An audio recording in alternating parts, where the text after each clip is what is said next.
So today we're going to read chapter 8 of Miss Krup Cracks Me Up.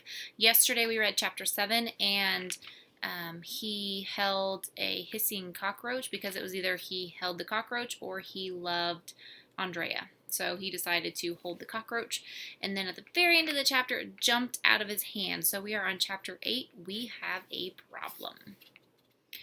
Eek! He's getting away! Run for your lives! Said Neil the nude kid. After General Muffin jumped off my hand, he ran under a table, so we lost sight of him. Everybody was yelling and screaming and freaking out. You should have been there.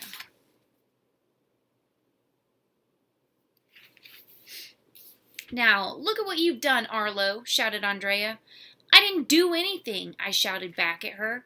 Miss Krupp pulled out her walkie-talkie. Chief, we have a problem, she shouted. General Muffin is missing. General Muffin is hissing, a voice replied. So what? Not hissing, Miss Krupp said. Missing. We all hid in the corner while Miss Krupp searched for General Muffin on her hands and knees. She couldn't find him anywhere. I don't like this place, Emily whimpered. I want to go home. For once, I agreed with her. I didn't want a missing, hissing cockroach crawling up my leg. The grown-ups led us down the hall into the auditorium. You'll be safe in here, Ryan's mom told us. They're going to show you a video. We'll find General Muffin. We watched a movie called Our Reptile Friends. We learned lots of stuff about reptiles.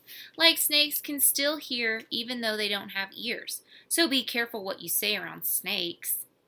The video was pretty cool, but I still don't want to make friends with any reptiles. I was getting tired. Some of the kids fell asleep in the middle of the video. When it was over, the grown-ups came back to get us. Did you catch General Muffins? We all asked. He's in a safe place, Miss Krupp said. Whew! What a relief!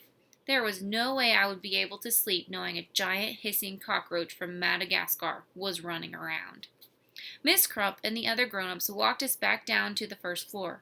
Our sleeping bags were spread out under Gigantosaurus right next to the giant bear. It was going to be cool to sleep next to a bear and under a dinosaur. And the best part was that we didn't have to brush our teeth.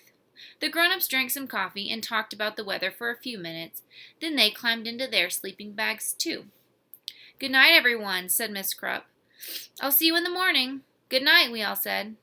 I'm scared, said that crybaby Emily. Don't worry, Ryan's mom said. Gigantosaurus will protect you.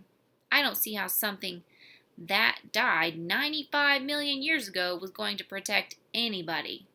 But that was Emily's problem.